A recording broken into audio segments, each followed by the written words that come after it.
We are rolling. Alrighty, Candace. So right here, what we are doing is we're setting up your 4-digit PIN. So just like your mobile app, we're going to set up your 4-digit PIN in your car. So if you don't have your exact key fob like this, for example, if you do not have this, this is Jim's key right here.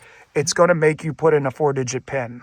But if you have your key, which I recommend leaving in your purse, you could just walk up to the car and we'll already have your seat settings saved and, of course, your driver profile up here. It's like iCloud for your car is the way to look at it. So I want you to push this right here where it says 4-digit PIN. Perfect. So you are going to set that. I'm going to look away and it will be saved, of course, here on the video. You press OK. Yep. You press OK and then do it one more time to confirm. And you could use the same PIN for your mobile app and you'll just hit OK.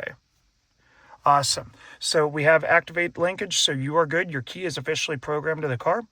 We're going to hit continue. So there you go. Candace Wise, you are good to go. As your name on it, babe. Exactly. So it's very, very cool. So you officially have your driver profile set up.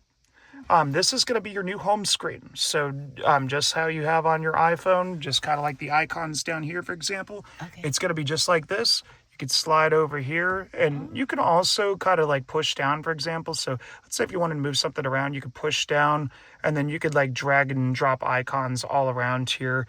And then you could even delete them up there by hitting the X logos and then just hit done. In this case, I'm going to leave everything alone. We're just going to hit done and you can delete pages. It's going to be really, really simple. But this is how you get to your music right here. This is how we're going to get to your phone, and then you also have your GPS. And I'm going to leave the touch screen up here just like this for now. We also have your hot buttons is what I like to call. So you could get to your media, communications, nav, car, and apps from at any point in time. You also have the iDrive controller down here too. The apps on my phone?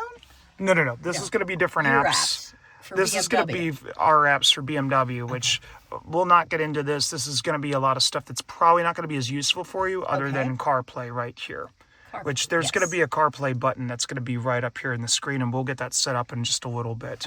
But right down here, this is also going to be your hot button. So just how it is on the left side of the touch screen, like right there, you're going to want to you're going to have them down here, and you have the iDrive controller just like your 535. It's going to be all pretty much the same thing, and then you also do have voice commands in here, which we can go over later.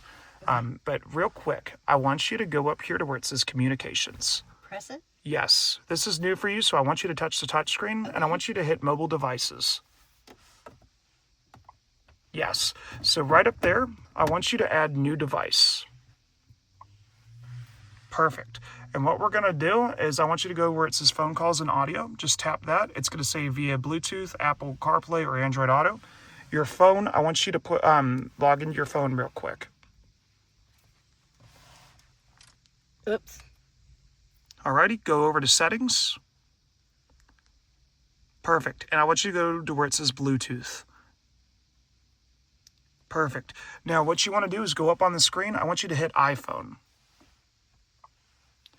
And then what we're going to do is you're going to hit pair on your phone. You're going to hit allow, so that way you can sync your contacts. So you could say, hey, call Ryan or call Jim. Up on the touch screen on the iDrive 7 controller or iDrive 7 screen, you're going to want to go over there where it says use CarPlay.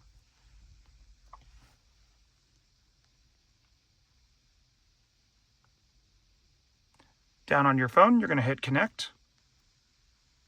Hit ignore. Yeah, you don't need all that. And just hit allow. And what's really cool, you got Apple CarPlay up here on the screen, just like what your grandson was showing. Okay. So it's going to be a similar concept. You can slide through everything right here. So these are all the apps from your phone that are compatible with your BMW right here. This is your home button. So just how you hit the home button on your other phone, you can hit home. To go to your apps, you could hit here.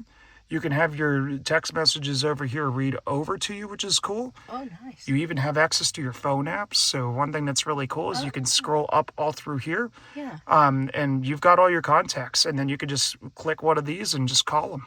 So that's all you've got to do. You can even make phone calls right here if you got a phone number. Okay. Your contacts are all in here. So I'm not going to go obviously through your phone, but you have all this. And then you could even skip all the way to Z by pushing this right here. And let's say if you wanted to go to T, you've got all of that. Oh my goodness. It's very, very simple. And then, of course, you know, if you want to get back to the BMW settings, you can hit the BMW icon right here. Boom, you're back in BMW. To get back to the main home screen on iDrive 7, you can hit home up there, and this is your home screen. To get back to CarPlay, you go up here and you push CarPlay. Okay. To go back home to BMW, you push BMW. Another way to get back as well, so we'll go back into CarPlay. Another way, if let's say if you know you're in your phone app, for example, Right. you can go down here to the iDrive controller and just simply hit home. And it will bring you right back to here. Okay. Oh, that's cool. Yes, ma'am. Absolutely. So that's pretty much just kind of a brief introduction on how your key is paired with your car. So that way when you log in, that's exactly how you can hit the 4-digit PIN if you don't have your key. But pretty much you just have your exact key in the car, and then you don't have to worry about putting in a 4-digit PIN. And that is a kind of a brief use of CarPlay. Okay, but when I have my own key, Yes. the car will automatically open up and set things the way I left them. Exactly. It's going to leave all your settings. So the seat settings, your mirrors right now, how you have your climate control set up. I mean, your ambient lighting on the interior, which we're going to go over the rest of this. It's going to leave all your settings exactly the way you left it. Okay. It is very important, so that way it doesn't throw you off. Okay. Good. Absolutely. It's going to be really, and how really do cool. Will the car start, or do I have to hit something to start it and also to stop it? Alrighty, to start the car, I'm going to show you briefly. We are inside inside the building right now, and I don't want the CO2 alarm going off. Yeah. It's pretty loud. But I will show you how to start your car. So just like how your 535 was, I want you to put your foot on the brake, and then right over here, push to start. Okay. And your engine will run. Now, I know you guys do not like the start-stop system on the car. If you Right. want to keep your engine running all throughout the time that you are driving the car, you simply push this button right here. And that is how you keep the engine running at all times. Now, when you turn off the car, I want you to push this right there. That will shut off the engine, and that way you can leave and get out of the car.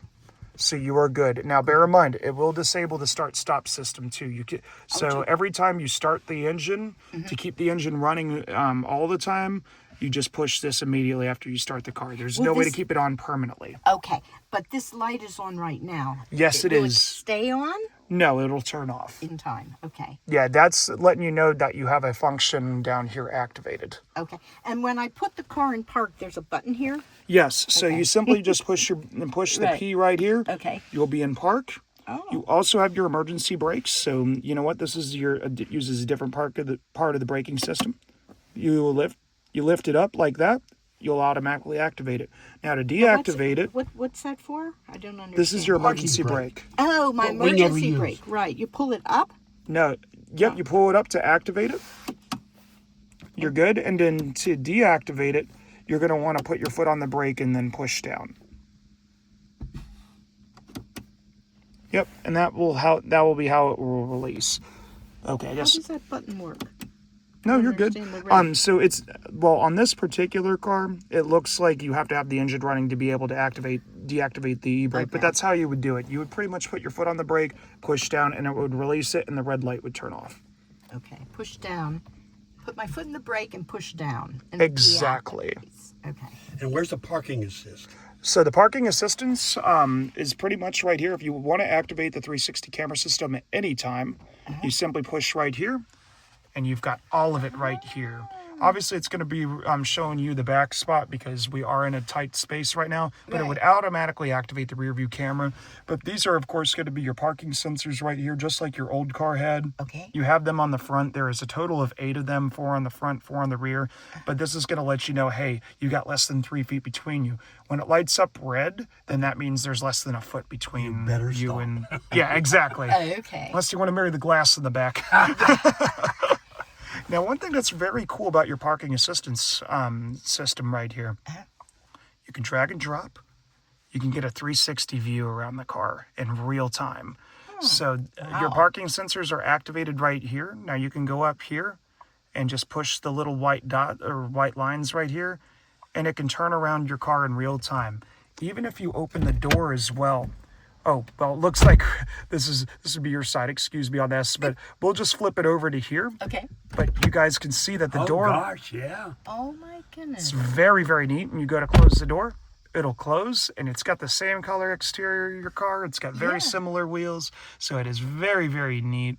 Yeah. And you can have this turn around in real time, and obviously it activates all 4 cameras at one time. Wow.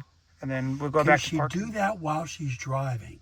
She could do this well, it's got, I believe it's right around 7 miles per hour is when it will turn off. You can't do I it see. while you're running at like 45, 50 miles an hour. Okay. It usually does it under 10. Well, it's usually around 7 miles an hour, but sometimes you can go up to 10 miles an hour before it shuts off.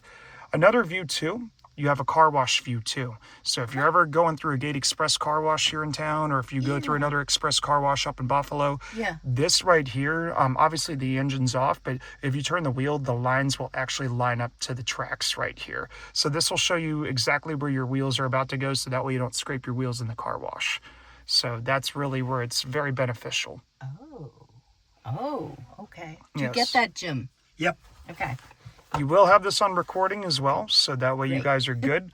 But the parking view, obviously, it's going to show just the rear view camera instead of this view, but this is a very special view. It's very nice to have, and same thing in the front. If you activate it manually, it'll show you the same type of view in the front, so that way you don't hit the nose on a wall in front of you. Or, obviously, a parking curb, which you'll have plenty of clearance. And then to turn it off, you just simply push down here, and you turn it off. It's good to go. One thing too, traction control. You can press and hold this for 1 second. It'll just do traction control off, which it will display up here, but it's not going to do it now. And then if you want to turn off traction and stabilization control, so let's say if you're off-road for any reason or in snow and you just want the full mechanical grip, you press and hold this button for about 5 seconds and it will disable everything. And then to turn it back on, you can give it a quick push. Okay. So that's going to be, you're almost never going to need it, but it's good for off-road conditions. Okay. Also, very important, if you're going down a steep hill in New York, this is, let's say if you're going down a real steep hill, you don't want to wear out your brakes. You push this and let the car do the rest of the work. You're going to hear more engine noise, Okay. but it is, and you might see, or you might see the RPMs going up a little bit over here, but there's nothing to be alarmed about. It's basically the engine is going to be working to, it's going to be an exhaust brake, so that way you don't wear out your brakes going down a steep hill.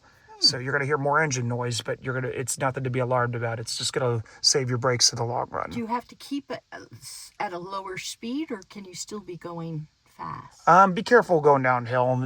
Don't go too crazy of a speed. Okay. Like I was thinking West Virginia, driving on West the Virginia, thruway. Is that something you would use or not really? It's Absolutely. Any kind of hill conditions, you're going down, up and down a mountain you're or a going steep like hill. 75, let's say. No, I think you should be fine. You'd be okay to use it? Use it in more slower conditions. Like 20, 25 miles an hour, Gotcha. 30. And you're coming to a hill and you're kind of going down slowly. Yeah, if you're going down like kind of relatively slowly, maybe Yeah. maybe no more than like 40 miles an hour. That's really kind of where it's going to be ideal. All right. I've tested it in the mountains of Gatlinburg, so it's pretty good. Okay. Good. Yes, ma'am. You'll be just fine on that. This right here, every time you start your car, it'll always be in comfort. But if you do want to drive it like a true BMW owner, you could put it into Sport. There is Sport Plus as well and Sport Individual. And you would just push this button to switch between the two. Okay. And the graphic, for example, you put it in Sport. You could also just push the button down here once, or you can switch between the modes up here on the screen. But this screen will disappear after a few minutes. Standard is the way you want to go because it's going to tighten up your steering wheel right here. So this will be a little stiffer. Okay. As you can see, it went away. It's also going to open up the exhaust valves on the engine. Where'd you hit So that you'll again? hear more engine noise. It's right here. Okay, Sport. Got it. Okay, I'm sorry. And then, no, you're good. And then also you'll you'll get a little bit more immediacy from the engine and transmission. It's going to speed up the engine and transmission times, so you'll be more in the power and torque band. Okay. Our car had an economical drive. Do we have one here? Yes, you do. And it's we going to be do. the same concept as what you're used to already. You just Okay. push Eco Pro. So you have standard and you also have individual. What's And individual? so this is, let's say if you like a heavier steering wheel, for example, and you could pretty much go down here and you could switch it over to Sport. So you could have everything in pretty much an Eco Pro to get you the best fuel economy possible, which is good for highway driving. But you could also have a heavier steering feel. Now, a couple of these right here, Eco Pro seat heating, climate control, Pro Light and Sight, it basically is going to affect kind of how the climate control works, the seat heating does. It's really all about getting the last bit of efficiency out of the engine. So that way you could save the most amount of fuel. That's how you could potentially get over 500 miles of pure fuel range basically on this vehicle. And then it'll let you know, hey, if you're going over 80 miles an hour, for example, it's not going to keep you, it's not going to get you as good a gas mileage, for example. Okay. Usually above 80, you're going to start declining fuel mileage a little bit. I see. Okay. But you could configure this however you want with Sport or Eco Pro Individual, but it's just best to just leave it in standard. That's all you got to do. You want to put it in comfort mode, Kim. Comfort mode is where the car will always start every Right. time you fire up the car. Okay. Oh, is that right? But it won't Yes. start in Sport? It will never start in Sport. It will always start in comfort every single time. There is no way to defeat that. All right, that's fine. Okay, awesome. Now bear in mind your fuel mileage right here. So over here, I'm zooming in for you. You're going to see where it says 431 miles until empty. Right. Just like your mobile app, that is going to be your new fuel gauges right there. So your new fuel gauge will be right there. So right now it is completely full and it will gradually go down from the top. Yes, ma'am. Okay. Yeah, I got your finger on camera or doing that. And then where it says half, obviously that's half a tank. Okay, good. Another thing too, your miles is going to be right there in the center whenever you turn off the car, but Okay. I will show you how to do this later, Okay. how to pull it up at any time. Right here is where your coolant is. So always with your engine, whenever you fire it up in the morning, if you're really going to get on it, just wait until it's at the halfway peg. When it's at the halfway peg, that means that the engine is fully warm and you can drive it like a bat out of hell. Okay. If you obviously go up to the top like that, that's going to be a problem, but it's Okay. extremely rare. Okay. You'll obviously have us to service the vehicle for you. Okay. And then obviously you have your outside temperature control right here, and that's where it says comfort mode. And then you will see either P, N, or D, and that's going to obviously be the drive modes that you're in. Oh, park. Yes. Neutral or drive? Park, neutral, or drive. Okay. So that's going to let you know which What drive about mode you're in. reverse? Reverse, it'll let you know reverse too. Okay. Okay. Yeah, I was saying those. This is a couple examples. Yeah, sure. Okay. What about the heads-up display? The heads-up display. Well, I will get to that in a few minutes. All right. I'm gonna need to pull this out so that way All we can turn on the engine and I can show you how to do that and we can program I'm it. gonna pull it out. Yes, ma'am. Let's do it. Oh, you want me to drive? No, I will do it. I will pull this out for I you. would like him to drive it. I would rather me mess it up than you guys.